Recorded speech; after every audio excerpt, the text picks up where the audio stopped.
Hello, everybody, and welcome back to the fifth installment of Stuck Inside These Four Walls. And this is a monthly series that we do with a couple of friends of Two Legs. And joining us today is Beatley Tone and Joe Hiya. Mayo. And, of course, my co-host and co-founder of Two Legs, Mr. Tom Hunyadi. Good afternoon. Hello, everyone. Good afternoon, good evening. When if you're in the UK like Tony is right now, you're watching Glastonbury, and we might get an appearance from our kid. Well, Tony, you'll have to let us know if Paul makes an appearance tonight while we're doing this. Okay, well, I haven't got it on while we're doing this, so I won't know. But if someone has, they might say in the comments, maybe. Yes.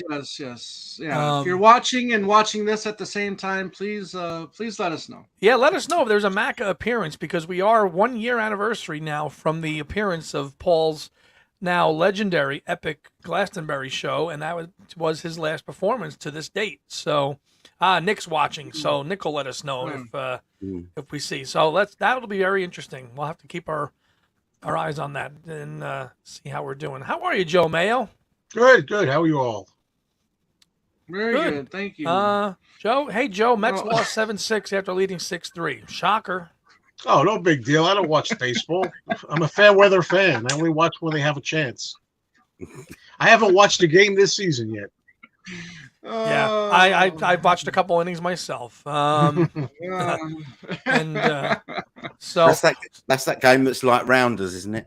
Yeah, it is. Yeah. Be thankful you all don't play that in the UK, Tone, because it's funny you should say that, actually, because my football team, like British football team, our stadium is being used to host a baseball tournament.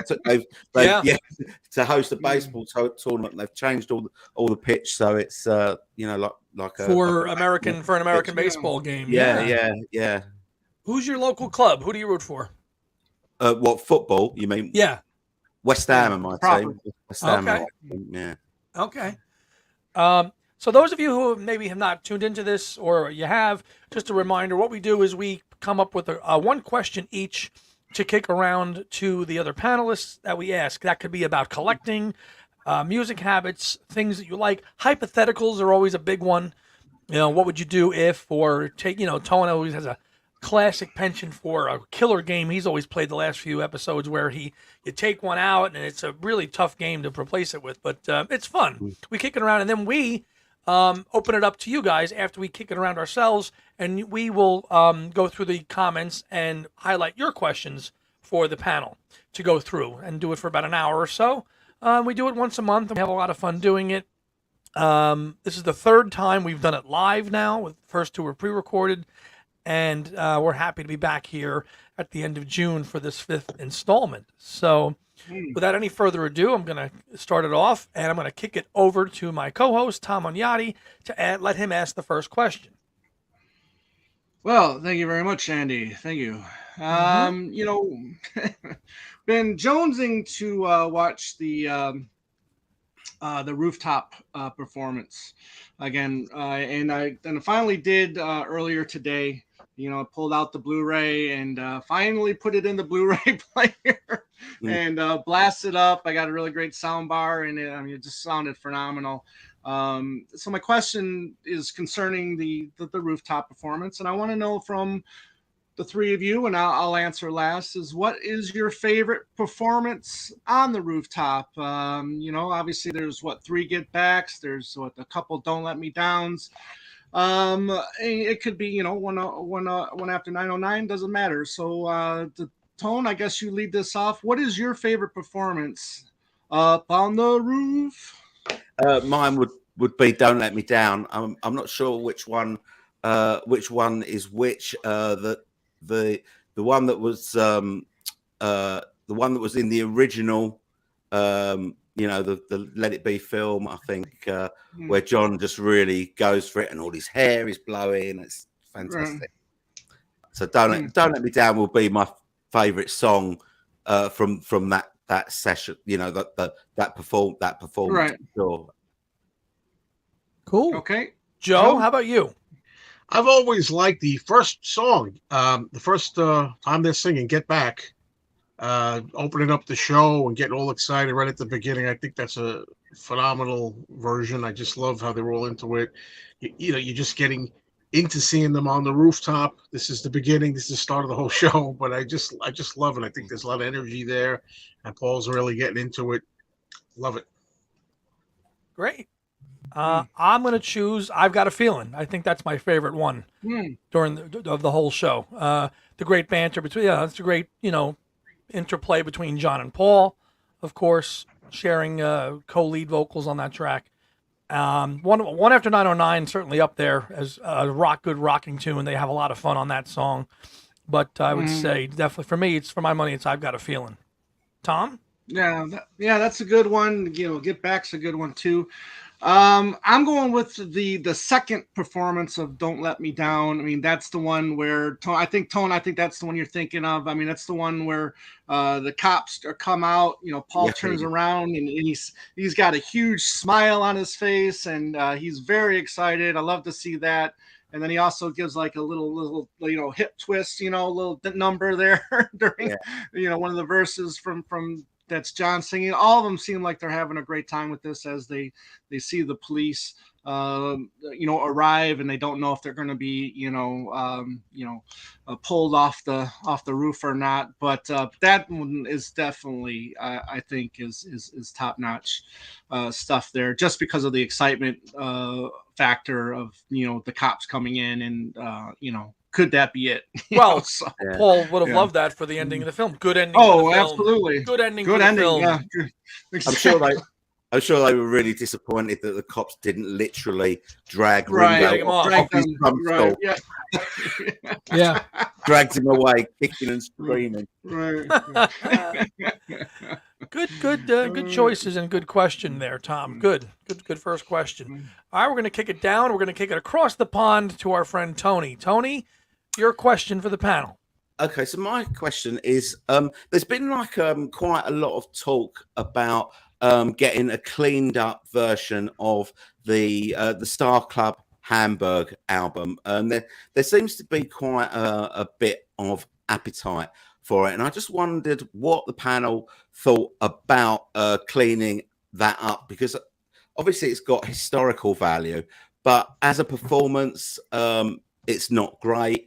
And I'm just wondering, like, how how clean they could get it, bearing in mind, it's quite tinny, and they didn't have great amps and guitars and stuff like that back then. I just wondered if you feel that it's more of a kind of a lot of hot air. Oh yeah, it'd be really brilliant to get the Star Club Hamburg, but really it's a performance mainly of cover versions that they did better later on. Just wondering what you think if there is some good value in spending the time in cleaning up the Star Club tapes. Good question. Let's kick it over to Joe. What say you? Well, I have a lot to say about this. Not too much, because we're going quick. I have to. We're going quick. We don't have any time for those rants. You got your own channel for that. I was going to make a video about this December of 2022, but forgot about to do it, but because for the anniversary, whatever. But anyway, it's never been a favorite of mine. I think historically, I want to have everything we can, so I like to have it because it's historical. Whether they can clean it up enough, I don't know. There's not much there quality-wise to begin with. Can they really take nothing and bring it up? I don't that much. I know they've improved it somewhat up to this point. But the thing about that performance to me is, and it's funny, good timing, Tone. I just saw a book today with a picture with Pete Best earlier in '62 at the Star Club. I never saw the photo before from Star Club, and they were all wearing matching white shirts. So what I mean by that quickly is that it's not as valuable as everybody thinks, because it's not the Beatles in '60 or '61 with Pete Best. It's got Ringo on drums. They'd already released Love Me Do. The matching shirts, they probably already wearing their suits. It's not the leather. So it's like, Hamburg light. Yeah. But I'd like to have it rather than not. But I just am not thrilled with it, because I'd rather have something with Pete Best those days when they really were cooking in Hamburg. Good point. Good point. I think anything of Beatles material is of value, especially then. I'll continue. I think with the use, and somebody mentioned this, of Peter Jackson's Mal technology, machine assisted learning. I think because you listen to Star Club tapes, you hear the dishes, you hear stuff, you hear everything in the club going on. I think if the Mal technology can be utilized well, then it's absolutely an essential recording. Joe, I get your point that it's Ringo's. You want something from the Pete Best era. I understand that, but listen, anything to get from that period where the Beatles were truly a kick-ass live band, and in John Lennon's own words, that's when the Beatles were really a live act. By the time they came to America, they were already dead. But was he referring to that time, or I don't know. He's referring to 60, pre-America. 61 Yeah, it's 62, so it's. But he's referring to pre-America, Beatles. So if that could be cleaned up, that would be, then there's some really good tracks. You've got Ask Me Why on there. You've got Paul doing I'll Remember You, which is a great track. So if that could be cleaned up, I think that would be Your Feet's Too Big. Your Feet's Too Big. Hallelujah, I Love Her So. I think those would be great additions. If that Peter Jackson cleaned up the Star Club tapes, absolutely, Tone. Yeah, I think they would be. Thomas? I've got a whiskey barrel right over here on top of my desk, and I feel like that this is taking the lid off of it and scraping the bottom of the barrel here. I don't necessarily know if this is necessary. I mean, is it historic? Yes. Should we have it? Maybe. But I don't know if it's necessarily necessary if we need it or not. Yes, it would be interesting to see what they can do with it, how well they can clean it up. But I say, Nick kind of beat me to this one. It's maybe it's best to let this one be, and find other things. Let's get the Beatles cartoons out first before we worry about this. Absolutely, I'd much rather have the Beatles cartoons. Yeah. But then again, thanks to Mel, there's going to be a lot of things that could be possible for future releases. And maybe this could be one of them. For me, I'd say my excitement level on that right now is probably a 3 or a 4. You'd get it though. Well, yeah, of course. I think if they could be cleaned up, there's some real gems in there. Right. But it's not my favorite era of the group, No. So that's a shame because so many people knew them as a band that was just awesome on stage, and we have the American view of how successful the Beatles were, but to have seen the Beatles in 61 or 62 before they were huge, even in England as a whole, I think that's a recording that is 100% warranted. I respect it. Right. You think it's scraping the battle, but so many people loved the Beatles in that incarnation before they even became big, So that's the Pete Best incarnation. They already did Love Me Do. Love Me Do was already released a few months prior to that. It was, but they were still playing. They were still kick-ass band. They weren't. I don't think they were in suits yet. I think that. I'm saying that. That's why I saw a book today that had a picture that I've never seen of the Beatles in Hamburg, but it wasn't December. It was earlier, before Ringo joined, sometime in Hamburg in 62, it said. And they had like matching white shirts and pants on. Right. They didn't have, the leather. Yeah. Tom referenced the Star Club tapes get a fair bit of press because PJ brought them up. The priorities at the time seemed to be elsewhere. Yeah, they did. And they were in suits then. Thank you, Russ. Thought so. So they probably. I'm just saying hey, look. To reiterate, I would rather have it. It's great if you're going to put it out. Have it out. Let's have it as good as possible. It's historical. Right. It's Beatles. Yeah. I'm just not as wild about it as I would have been otherwise if it was earlier. I have a feeling the people that saw them lived over there then would disagree with us Yanks, but that's just me. Joe, over to you for your question. Wait, Tone didn't really answer his own question there. Oh, Tone, I'm sorry. That's Thank you, Tom. Tom, please let us know what you think. That's okay. Well, I've had that album since it came out. I bought it when it came out. I reckon I could count on one hand the amount of times that I've actually played it. It's quite a difficult listen. I would like to hear it really cleaned up and be able, to return to it more often. I think it has got some historical value, but I think I would be like Tom said, it's not my favorite era, and it depended on what had to be sacrificed to put in the amount of work to get that cleaned up. I think, I'd rather have other things before that, in other words. Yeah. Oh, 100%. Yeah, we'd like to get a couple other things before that. Yeah. All right, well, good question, Tone. Thank you for submitting it. Over to Back to America and Joe. It's your turn. All right. Well, we may have had this question. It sounds like generic enough, but I don't know.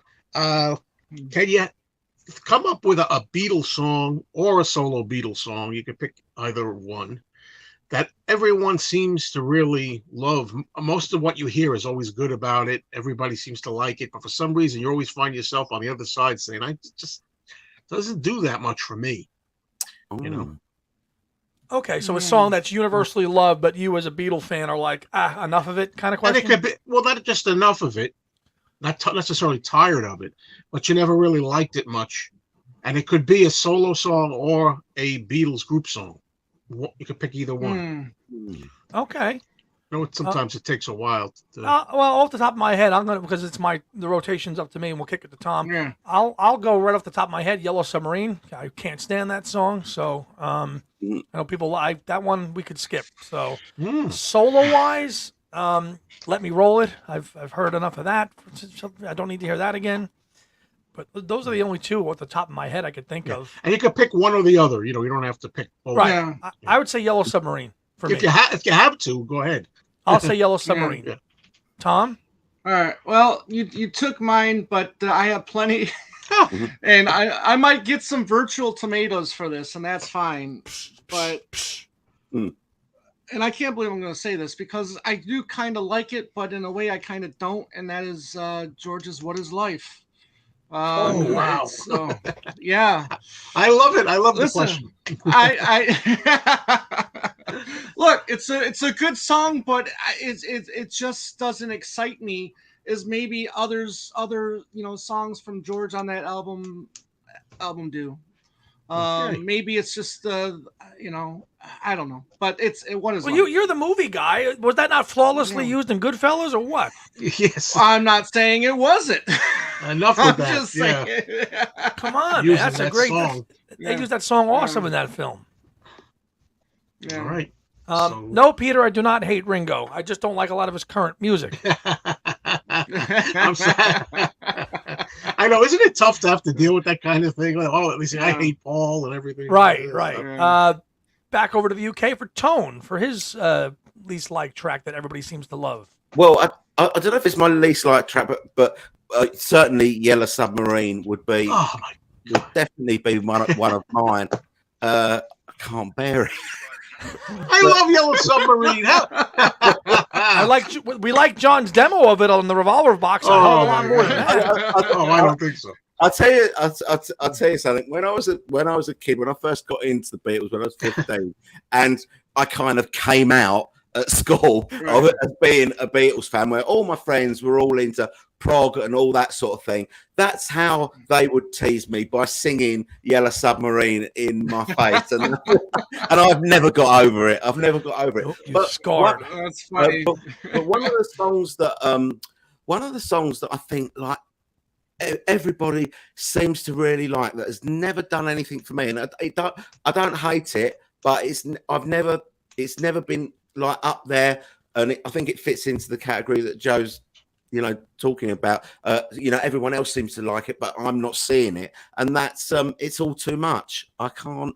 I've never thought that was a fantastic song, but it seems that most fans really love it.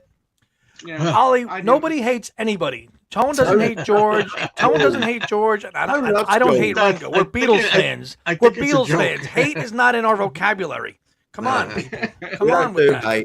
We don't hate anybody. Except for Heather Mills. Oh, yeah. Correct. And maybe some people, Yoko, not me. But anyway. Not me. Tone, anything else to add to that? No. That's enough. Well, interestingly, interestingly, I used to. It's All Too Much used to be my choice for worst Beatles song. You know, I like it a lot better than I do now. Something that Tone was saying when I was in school, freshman year in high school, just like 76, people were talking about Kiss and the Beatles. They're so old, they broke up, enough is enough, blah, blah, blah, blah. And then one guy, I can still see him, goes, "We all live in a yellow submarine, duh, yellow submarine, duh, yellow submarine, duh." And I tried to tell the idiot, there's so many other people. Even then, I was like this. I'm like, what about Helter Skelter? What about? Yeah. Anyway, I'm going with Little Lamb Dragonfly. Oh, Everybody seems to love that You're song gone. except for me. I knew it. I muted him. I just muted him. I'll unmute him. All right. There you go. I cannot believe you said that, but go ahead. Well, no, I thought you knew that about. I thought you were gonna guess I would say that, but that's just it's not like a classic hit song, but it is one that everybody seems to really gravitate towards, and I just don't love it. Fair enough. Fair enough. Lee wants to know, do you live at Blockbuster Video? Well, that's kind of hard because Blockbuster's been gone for 20 years. I'm glad you can do that with your background, Tom. I wish I had enough variety in here I could do that with. But. Yeah. I'd say rearrange. I'd say rearrange it, but you don't really have many options there, do you? Fair enough. Fair enough, Woodland. Fair enough. Yeah. Blood Vessel says you're too much, Beatle Tone. I know. You see, everyone is picking up on that. Everyone loves. Nick doesn't like Joe's. Nick is not a fan of Joe's song. No, but I'm with you, Tone. It's All Too Much. Used to be my choice for least. Now I think I put All Together now instead. But that's another story. Tone, what is with these English Beatles fans and these fantastic gardens? Tone has an amazing garden. James Griffith, Dixon, all you guys have amazing gardens. How can you explain it? I can't. Well, gardening is the new rock and roll. So I'm into gardening, and if it's all right for George, it's all right for me as well. I can't talk for Andrew Dixon or James. I don't think I've had the pleasure of their gardens. But Andrew lives up north, and I'm down in the south. In the south, yeah. Yeah. Sitting in an English garden, waiting for the sun to come. There you go. All right. I know a British guy who does nothing but grow marijuana leaves in his garden, but that's another story. Oh, jeez. All right. My question. You don't have his address, do you, Joe? You better not. You better not. All right. So my question is we cheated a little bit this week. My question I sent to the panel earlier this morning because it involved some thought. It wasn't going to be a question I could just ask and let them come up with it in 2 minutes. It required some thought and planning, and I'm sure some of you have done this in the past with mixtapes or playlists. But my question was, and I'm very curious to see what some of your answers are, is the Beatles release, hypothetically, one final album in April of 1971. Using only solo songs recorded and released during 1970 and up through April of 1971, pick 14 songs, make your last Beatles album, and give it a title. So this was quite an exercise, which is why I emailed these gentlemen this morning with that question to give them time to do it. Last minute. Yeah. Last minute, Joe. It took 10 minutes to do. What if people we have plans today? I had plans today anyway. Go ahead. So I'm very curious to see what Tom, Tone, and Joe come up with. I'm sure we have a lot of the same songs, how they sequence them, what did they call the album, and using only that material. So I'm going to kick it over to Phoenix, Arizona, and hear what my partner came up with. Thank you. Well, my uncle and I did this back in 1999, 2000. We did, 70, 71, 72, 73, 74, 75, and then we did 1980. So we had a lot of fun with this. So I kind of had a little bit of an idea of what I was going to do. I'm calling this album "It Don't Come Easy" because this exercise was not easy. So there's that. But we're leading off with "Don't Come Easy." I'm also featuring songs that too where maybe one or two, more than one Beatle was on a track, or if it was worked on while they were a Beatle or whatnot. So it don't come easy. I got they finally worked out All Things Must Pass. I got Mother, Junk, Another Day, Let It Down, and Hear Me Lord. That's the first 7. Then we flip it over, and then we've got Coochie Coochie. We got Teddy Boy, Working Class Hero, I Found Out, Art of Dying, Maybe I'm Amazed, and I actually accidentally put I Found Out on there twice, so I put Well as well. And I forgot I found out. You believe it? In my head, I'm going through the whole Plastic Ono band. Yeah, record. Because I wanted the better of the Ringo drumming performances on there as well. You know, totally what I mean? forgot about so, it. Yeah, Fair enough. Yeah. Fair enough. So that was my 14. And you called the album. What'd you call it? I was writing it down. It don't come easy. You're calling the album It Don't Come Easy. Okay. And that's a nice listing here. We said 14 tracks to mimic, the traditional UK tracks were 14 for most albums obviously after Pepper changed, but they were 14 before that mostly.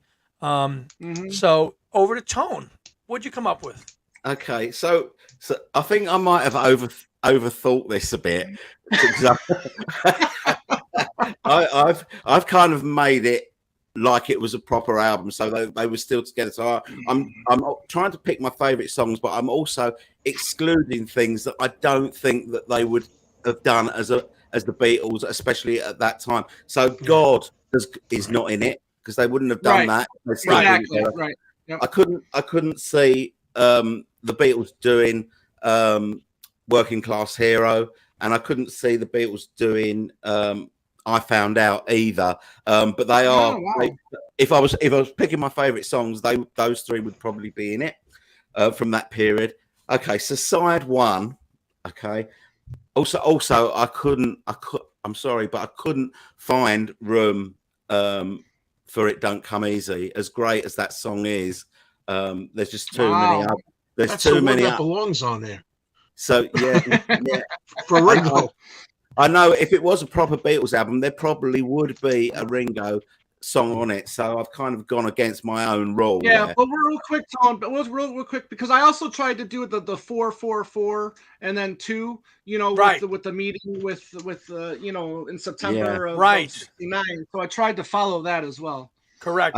Good call, Tom. But Tone, go ahead. Okay, so side 1, I'm opening with Instant Karma, and then it's Beware of Darkness, Junk, Isolation, Hear Me Lord, Remember, and Another Day. That's side 1. Side 2, opening with What Is Life, Maybe I'm Amazed, Love, Isn't It a Pity, Every Night, Look at Me, ending with All Things Must Pass.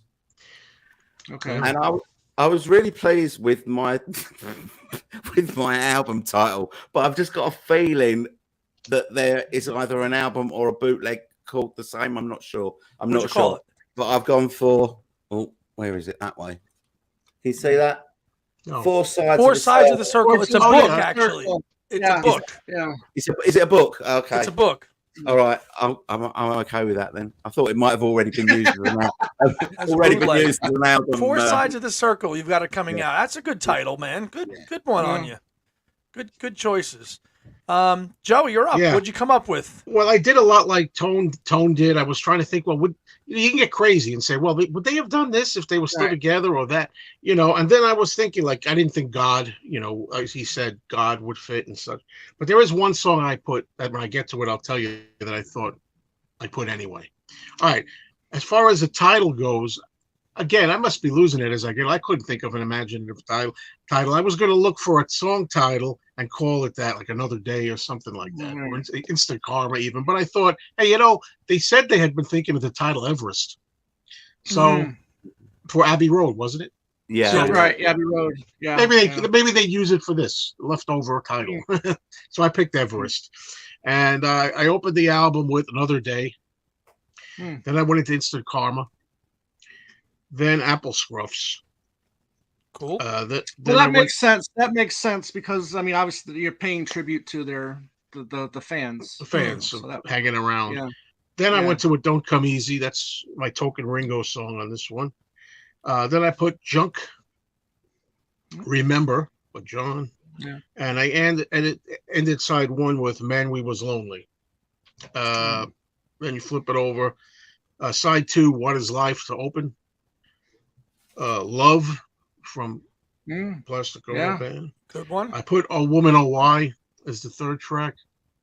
mm. "Beware of Darkness."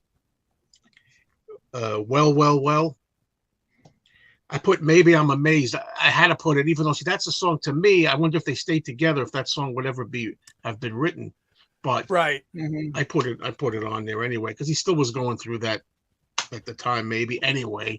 Maybe during they were getting, assuming that they were still having some problems, maybe first in '69. Anyway, Right. I closed the album with "Isolation," and Okay. Closed it you with go. what, Joe? Isolation. "Isolation." Nice. And you called the album Everest. Okay. Yeah. Yeah.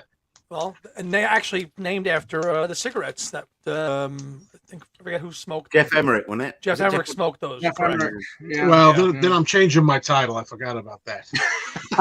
No, Yeah. I don't like smoking. Now you Yeah. reminded me. Right. And Oh, I that's what they forgot. were. I forgot all about "All Things Must Pass." I'm thinking of the albums. I'm going, what songs Yeah. are on "All Things Must Yeah. Pass"? And I forget that Mm. one. You could just call it Everest, open brackets, nothing to do with cigarettes. Cigarettes. Yeah. All right. Mm. So my album, I ended up calling. I called it "Hot as Sun" from the McCartney album, and I kind of I sequenced it with the two sides. Side A, I made a little more lighter and poppier. Side two, I made much more darker and heavy with the tracks. So I open it up with "Instant Karma," like Tone and Joe also had. Then "Into Another Day." Then "My Sweet Lord," "Every Night," "It Don't Come Easy," "Let It Roll," and "Junk" for side one. I also did the 4-4-4-2 thing, like Tom talked about, to equal, get enough John, George, and Paul, and 2 for Ringo.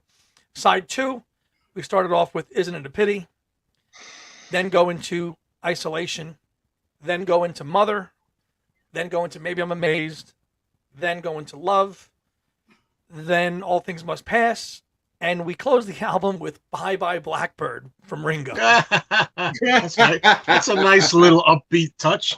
And again, I got to say, I had "Every Night" on my list. I was crossing off songs, and in the last mix, I forgot "Every Night." So I thought, you know, you got to all those heavy songs. "Isn't It Pity," "Mother," I said "All Things Must Pass," and then go out with "Bye Bye Blackbird" by Ringo to close the album out. That's from That's the a snoozer Sentimental side. Journey, right? That's the Sentimental Journey, right? Yes, Album. yes, it is. Now, was that the one that Paul arranged for it, or was that the Start? Or I think that was Stardust. Paul arranged Stardust. He arranged Stardust. Yeah. Okay. All right. Paul arranged Stardust. Who did arrange it though? So that was 4 for John, 4 for Paul, 4 for George, and 2 for Ringo. If you had excellent gone what they were going to try to do. So yeah. I used to make these tapes too when I was a kid. I used to do all the years, all the '70s and into the '80s. Yeah. All right, so there we go. So that's our 4 questions. I would think though that wasn't more or less, "Isn't It a Pity" though? Wasn't that more or less about, you know, the band itself, or you think? Yeah. So that's why I didn't include it, because I kind of felt like maybe they wouldn't do it because of the fact that it's kind of, you know, and then he does the you know, the guitar lick, you know, call and response with the lyric and the guitar, you know, kind of like to show Paul. Yeah, you I'll don't show know. you, Paul. Yeah, you don't know if these songs would have ever been written or recorded. So again, it's just a little fun game to play. Yeah. Just to try to keep them themed and stuff. To do that. So that's our 4 questions, and we're gonna now open it up to the comments, which some of you have already kind of put them in. Let's scroll back and see what a few people asked. I don't know if did anybody notice anything that they. I can't see any comments. I'm using my phone here, and I can't see anything. Yeah, My friend Julia on there said that's a bit George heavy, Tone. Oh, how many did you have, Tone? Did you have 4? I had 5, I think. But Okay. it's all things was past. How can you ignore it? Yeah, how could you? Yeah, you've got to keep. You've got to have stuff. Yeah, And- off of that and- album. And at least it answers Ollie's comment that I hate George. Nick's got one at 234. 534. Go I'm going to ahead. go back to You Lee. go, I just yeah. happened to going back chronologically. Lee asked, if you had a choice for George's only track on Pepper, which would it be? With and Without You, Only Northern Song, or It's All Too Much? Kick it around, starting with Tom. Yeah, I do enjoy Only a Northern Song, and It's All Too Much, but I gotta say, Within You Without You you gotta keep it. I think it's a great, fantastic track. Keeping it. On Okay, Sgt. Tone? Pepper. Yeah. If it's only one song, then I'm going with Within You Without You. I think it's just it's so different, but it just fits that album, that time. I wouldn't change it for either. So especially not it's too much. But Yeah, especially now you don't like too keen on that track. Yeah, Joe. My favorite song of the bunch is Only a Northern Song, but I think I would stick with Within You Without You.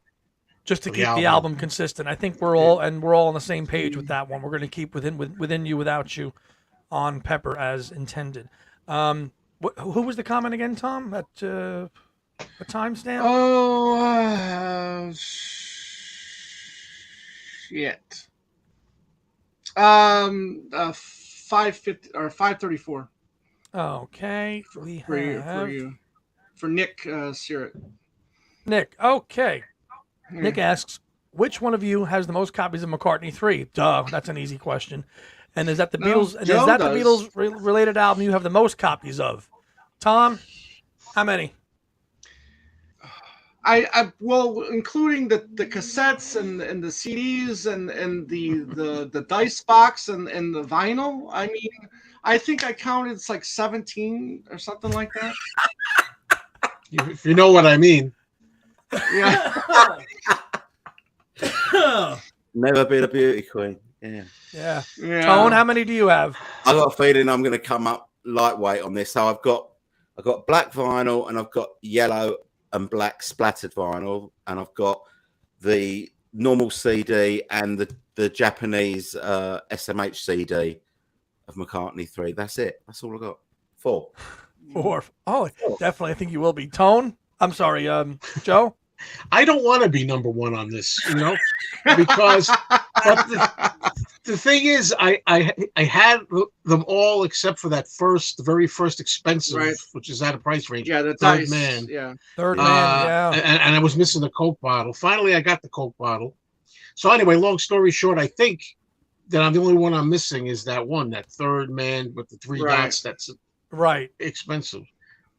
So can you put a number on it? Can you put a number on it? No, I don't know the number, but I'll be honest with you, I don't care. I sold a few and then got them back.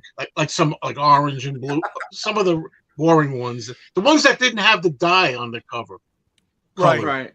I always thought they should have had all the dyes the color of the vinyl. Right, the color of the vinyl. Yes. So whichever ones did not have the corresponding dye color, I said right. And then I wound up getting them back cheap.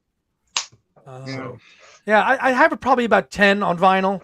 Then the 3 or 4 on CD and the cassette. I don't think that's the most copies of, though. I probably have about 20 Rams in that shelf in there. So, and 20 White Albums, but they're up there. And McCartney 3, I think just because of how many times it was reissued, was going to be up there for how many copies it would be out there. It's funny, though. It's funny because when they were releasing the die box sets, the boxes that had the pouch of dice in them, the donut boxes, the donut boxes. So it's like I got the red, the blue, and the yellow, thinking that the white would be the last one to sell out, and sure enough, the white ones sold out. So I'm short the white dice. And that is the I forgot the other part of the question. That is the one I have Beatles related that I think I have the most copies. Yeah, that was it. All right, Harry's got a nice question here. Out of all the songs John Lennon did demos for in the 70s, which one would you pick for the surviving Beatles that they could have done instead of the ones that they did record? This question you have to have a real knowledge of the Lennon demos that he did between 75 and 80. All that between the buttons period, and there's some great bootlegs of that stuff, so you have to kind of know that material inside and out to answer it, I'm going to defer to whoever wants to jump on it first. Well, I have an answer, but the first one that comes to mind, and I'm not thinking of all of them, but is a song called "Whatever Happened To," which is that's a little more developed. It's a little more up tempo. That's one that comes to mind. I could think of Tennessee. I think was a pretty good one that he did there on a ballad. Life Begins at 40. What was the name? What was the name they had a boy and a girl's name in the title? Sally and Billy. Oh, but Sally and Billy. But that became right. that became Only People later on. He worked that into. Yeah, only, okay. Yeah, that's true. That's true. Tone. Go ahead, Tone. I had to go and reference what is on disc 4 on the Lennon anthology to remind me of what songs. And as soon as I seen the name of it, I'm having it. Serve Yourself. Oh, sure. Oh, wow. Brilliant. Serve Yourself. Be funny. Yeah, that's a good choice, but the clean one. The clean one. Right. Yeah. I'm just gonna be boring and saying, now and then, just because there's so much history now with that song with the Threedles, and then now here it's just like almost okay, you do it now so we can just see what you guys do, what they did with it, so. Yeah, there was a lot.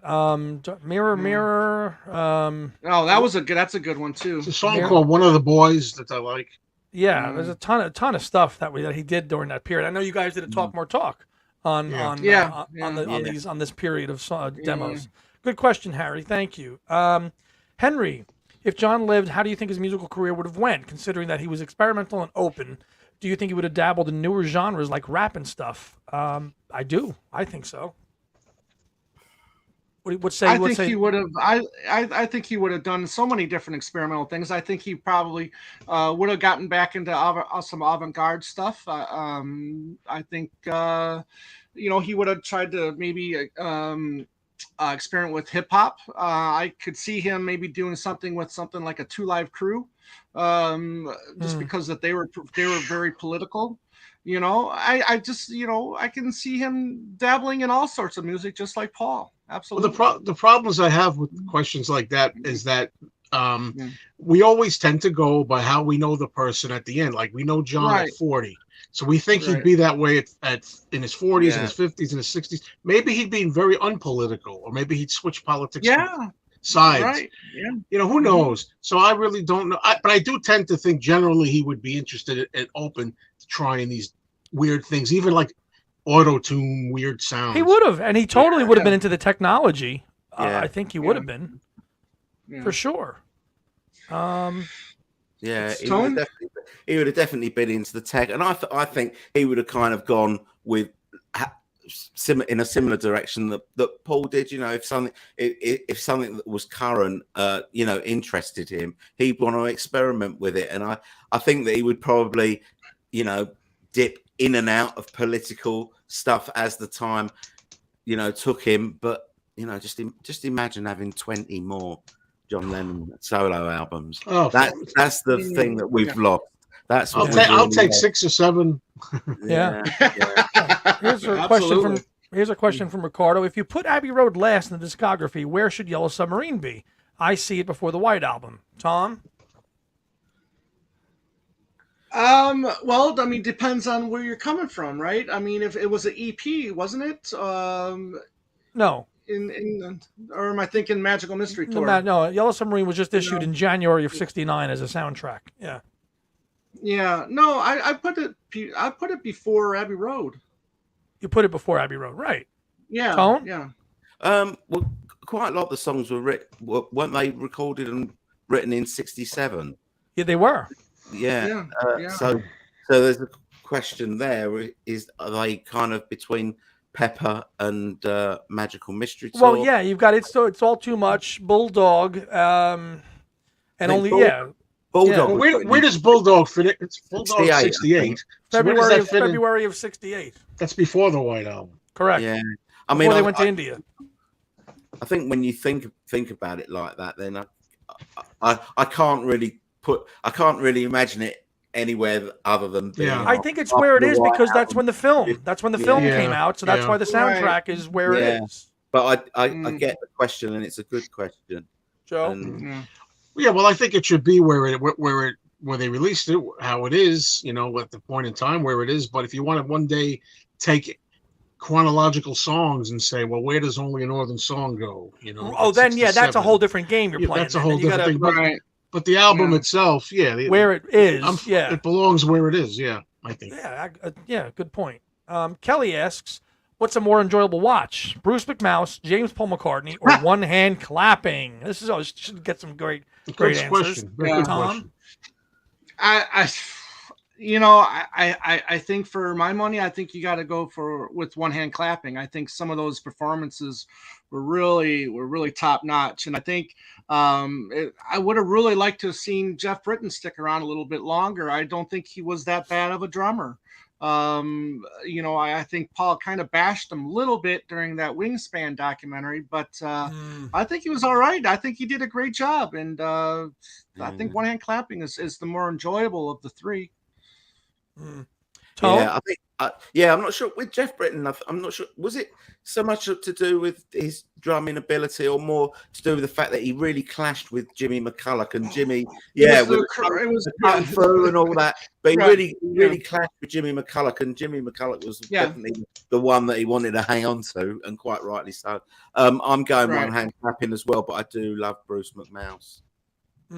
Joe, I have not yet seen Bruce McMouse, but out of the other two, I prefer one hand clapping by a decent margin. The only thing I really like in James Paul McCartney is the Big Barn Bed opening. You don't like Gotta Sing, Gotta Dance? No. I reckon most people wouldn't. Or the sing along in the pub. Yeah. Oh, that's one of the best scenes. It's funny, but I'd rather see Paul. Well, true. I'll go with Tom, and one hand clapping seems to be the best, value for money there for a concert. You see Paul in the studio working on all the good stuff. That's easily the better watch. Although we did Bruce McMouse on Two Legs a couple of years ago, and we enjoyed it. We enjoyed it. I have yet to see it. Maybe I should have splurged for that instead of splurging for more copies. You're still missing the Red Rose Speedway box set, right? Is that the one you don't have yet? Correct. Well, no, I have. Wait a minute. Is it on the actual regular archives? Are we talking? About the big thing? It's in the archive box set. It's in the regular box set. Then I have it. Yeah, you have it. Then you watch it. And you have it. Don't drink Diet Coke and make a video about it. Watch something. Right after I do all this and everything else I have to do. Yes. Well, that's the only place you're seeing those early live performances. It's great just for that. Really. The questions are coming in furious, so I want to try to keep track of them all. Go ahead, Tone. What are you going to say? I was just going to say it's a funny old thing, the Bruce McMouse thing, because some of them are true, legit live performances, and some of them are mimes. Right. They're miming. Yeah. I thought that thing was only on that extra big Europe thing. No. I didn't realize that. No. Marcus asks, if the Beatles reformed in the mid-'70s, do you think that what would have been on the person to get it together? Because we've heard various points of each other saying that they didn't want to be the guy. So I guess he's asking who would have been the person to get them all together. Ringo. Yeah. No. He always was saying, if you watch Ringo interviews like I do, he always says, no way, no, like Phil Donahue and stuff. Why do you say Ringo, like, if I'm curious? I don't know, because he's probably got the smallest ego of the three. Well, he always was saying no. Yeah. He was always saying no. He was very adamant about no. Tone, who do you think? I think it would be Ringo, because Ringo probably had the most to gain by a reunion, and maybe he was saying, should have said yes in the 70s. Maybe he was saying no because he didn't really want to be the to look like he wanted it the most, and he was just being a little bit coy with it. I don't know. Maybe he was saying no, but underneath he's really saying yes. No.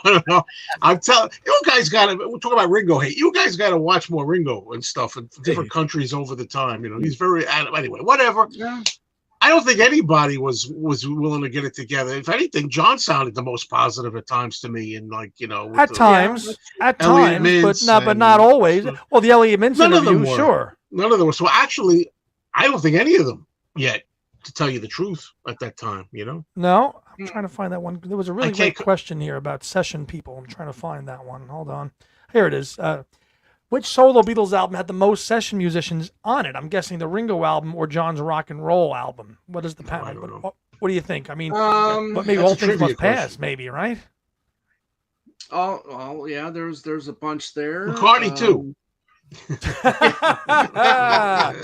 And maybe Ringo, the Ringo album, or All Things Must Pass, right? They had a ton of guys, right? They had a ton of musicians on there. Yeah, Ringo had. Yeah, I mean, you look at members of the band. Yeah, Klaus. Trying to. I know Living in the Material World had a few there as well.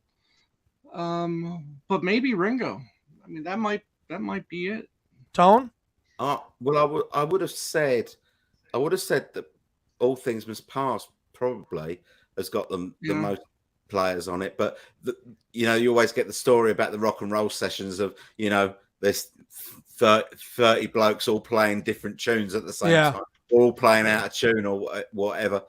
And things that when people heard that they were doing the sessions down in LA, like everyone was coming down to the session sort of thing. But whether those performances ended up on the album, which I think that is what the question, because it's which solo album.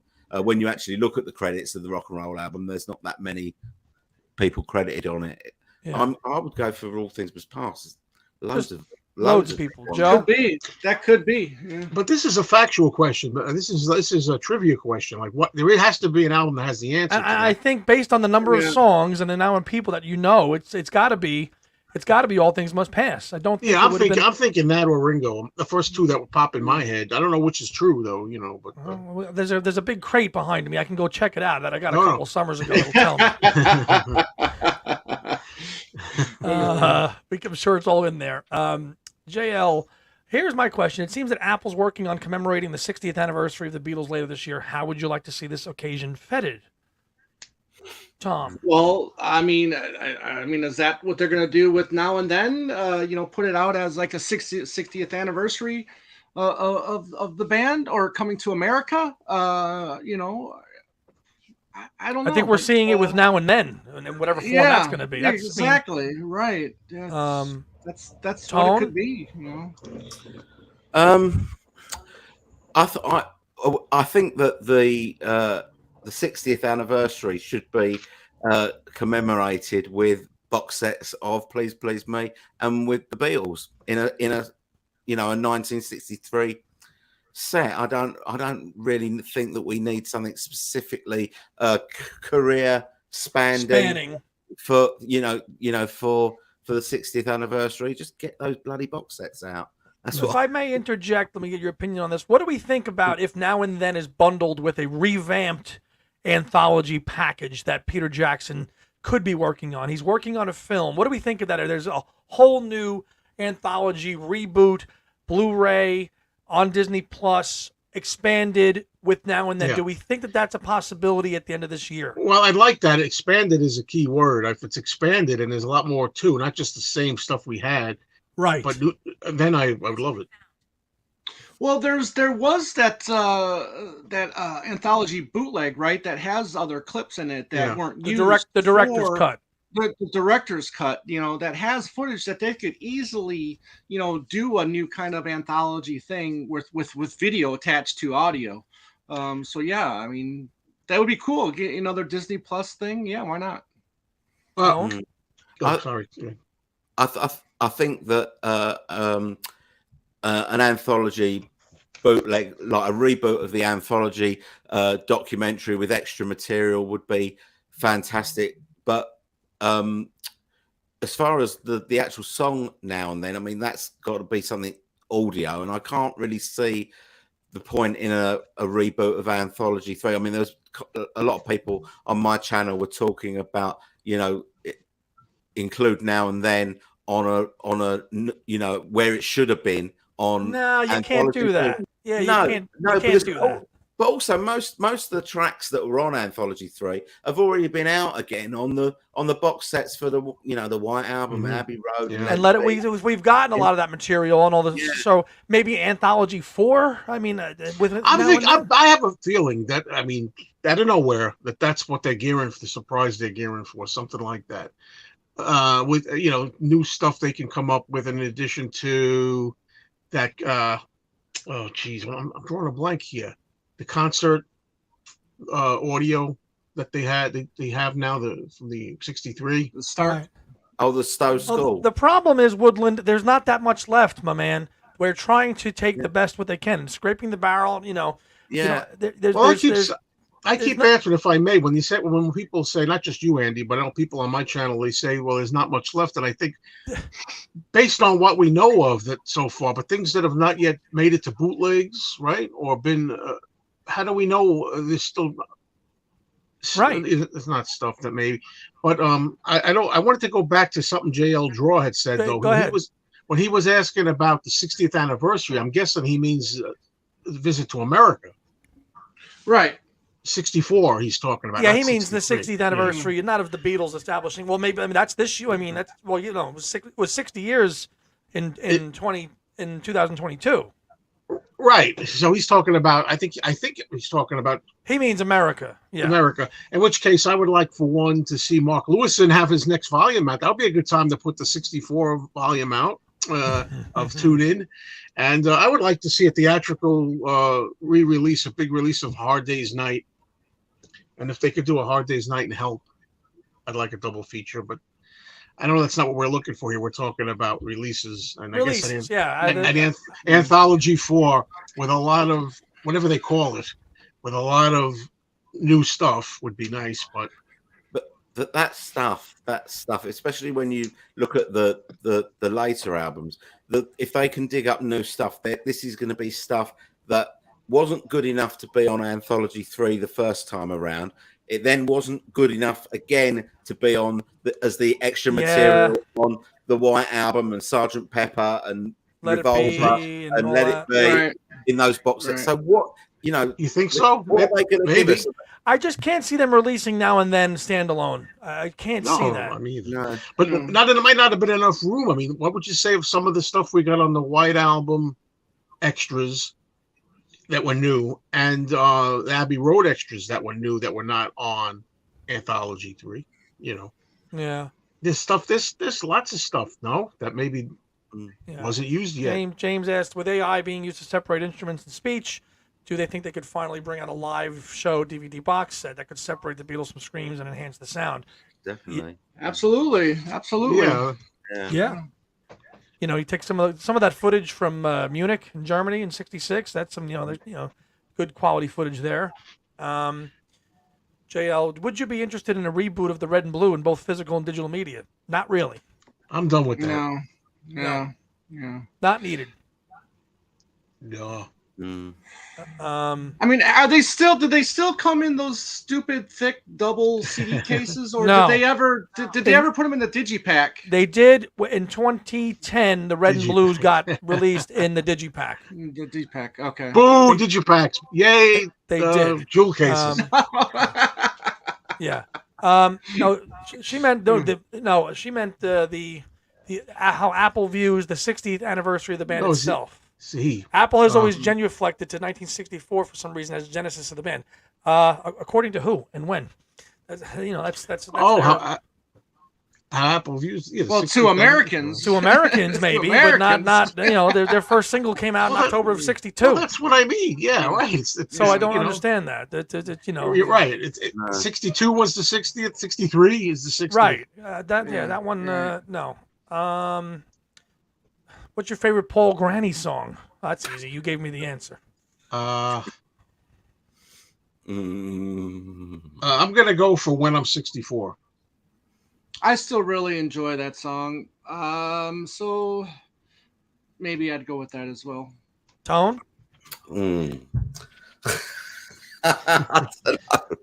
I don't know. Honey Pie? You don't have one? Yeah, I like Honey Pie. Yeah, I'll go for Honey Pie. I'm having that. Yeah. See, yeah, exactly, Russ. The world got conquered in '64. Exactly. Good point. Yeah, we're not interested in that. Here's a question here. Paul's notorious for recording a track, playing all the instruments, and singing all the parts, but only one other Beatle has done this. Do you know who? Answer: George's "Bye Bye Love." Didn't Trivia. know that. Trivia. Okay. There you All go. right. That's a good one to know. Yep. So here we go, Nick. Glastonbury update. Elton's set is finished. 4 special guests, but no Macca. Ha ha ha. I know Thank- he did Nick. his Glastonbury show. Right. Well, we didn't know if we were going to get an appearance. You know, Right. maybe he would join the stage. Who were the 4 special guests there, Nick? Yeah, come on, Nick. Tell us who it was. Yeah. Yeah. Excellent. So yeah. Well, we love you too, Laura. Thanks. Yeah, that's thank nice. you very much. That's We makes me used When I'm cry. 64. We used "When I'm 64" as our cake cutting song in '97. Very nice. Yeah, it's really a very wonderful cool. song, especially considering how young Paul was when he started writing it. Yeah. Well, he wrote it when he was a teenager in Liverpool. Yeah. How do you think Venus and Mars would have been different at all? That's an unknown. You know, you can't answer that question. Mm. How could you, Tone? You would, because it never happened. No. I I don't know. don't know. We don't know what we just don't know if John would have helped with some songs that he already had finished, or if they would have come up with a new song. We really don't know. You don't know the that. direction of the album. We just Yeah, right. don't. All new people I've never heard of. Okay. I had a feeling you were going to say that, Nick. Well. I was actually really. I need to want to see. Hopefully, it's on YouTube. But Rick Isley Rick Astley, yeah. Astley. Thank you. He did 16 Smith songs. That is what I want to go, see on YouTube. And those 16 tracks that he did, fantastic songs too. Yeah. So yeah. But we can't see it here in America, unfortunately, until it gets A posted. lot of people have been saying that Rick Astley's set and Sparks' set, which I did catch quite a bit of, have been the best thing at Glastonbury. The 2 headliners, Arctic Monkeys and Guns N' Roses, were both awful, apparently. Did you hear about some poor chap, some Scotsman who had stage fright and lost his voice or something? Oh yeah, what's his name? Capaldi or something? Yeah, Louis Capaldi. The young man. I saw about it on Twitter, but I haven't actually seen it. He apologized and had to cut his set short or something. He's quite young, sad. He's huge.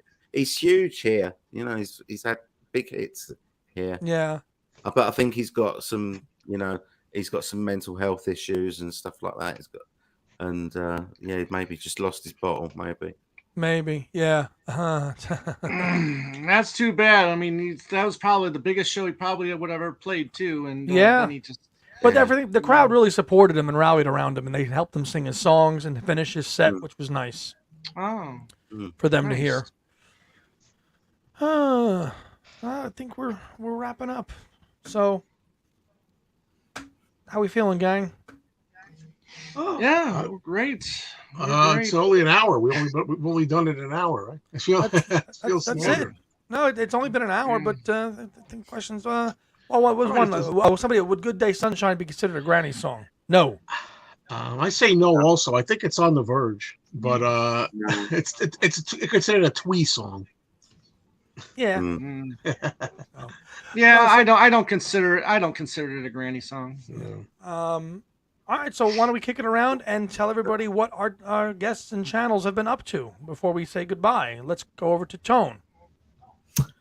My channel, I seem to be just talking about now and then quite a lot. We just done a video about whether the 3 songs, "Free as a Bird," "Real Love," and "Now and Then" are real Beatles songs, and I've kind of done some rationale, to why I think that they definitely are real Beatles songs. But some people are still in denial, but they just don't really know. But they just don't really know why. Yeah. Yeah. Joe? What can I say? I've done a lot of videos on my Mean Mr. Mayo channel about now and then also, and I had a Fab Gab show that you might want to check out with Beatley Tone on it and Kit O'Toole, and we discussed now and then. Yeah. But we, more stuff of speculation and taking live questions and things like that. That's over on my Fab Gab section, which you can go in the playlists in order to access that show. Okay. Tom, you want to speak on behalf of Two Legs? Well, yeah, and I'm not gonna, speak too lowly of speculation videos, but they've never been my, favorite thing in the world, but I can see the points of them, and they are fun sometimes. So, but I did watch some of your guys the video that you guys did together with the Queen, and it was really good. So great job, you guys, on that video. And for Two Legs, shit. I mean, we've done so much, right? We've had Ken Womack on, we had the great Chris Welch on, we had Jude Sullivan Kessler, and Luca Perazzi all on within the last 6-7 weeks, of the last month. So that was a lot of fun to have these really important authors that are doing really good work, whether it's John or Mel and Paul. So good on you guys for that. In the future, we've got a Paul and George relationship show coming up with Owen Ling. That should be a lot of fun. And so many more stuff. I mean, we just talked about Andy and I just mapped out our shows for July, so that's going to be a lot of fun as well. So be on the lookout. So you can find us on Twitter, Instagram, and Facebook at Two Legs Podcast. You can email us at twolegspodcast@gmail.com. Andy and I both have two separate channels as well. I have one called Tom's Movie Channel, where you can hear me talk about a bunch of these movies that I have behind me, and I also join Joe every Tuesday night on his movie channel, which maybe he can talk about in a second as well, because he always seems to forget about it. Well, you just told us about it, so. No, it's called Mayo's Movie Marquee. We need the name. There you go. So check out our YouTube channels. And I try to refrain from these long things. That's why I don't like it so much. I know. I get it. And then Andy, you got your I have channel as well. Andy's Music Vault, The Other Leg. I've got two recent videos that I did in the last couple of weeks. I had some friends on. We actually went to a Barry Manilow concert, and it's doing very well in terms of views. It's got like 1,600 views or something, which for a little small channel like mine is good. And then I saw a Genesis tribute band, The Musical Box, which I did with my friend Bob as well on my own channel, to do stuff outside of the Beatles realm on that.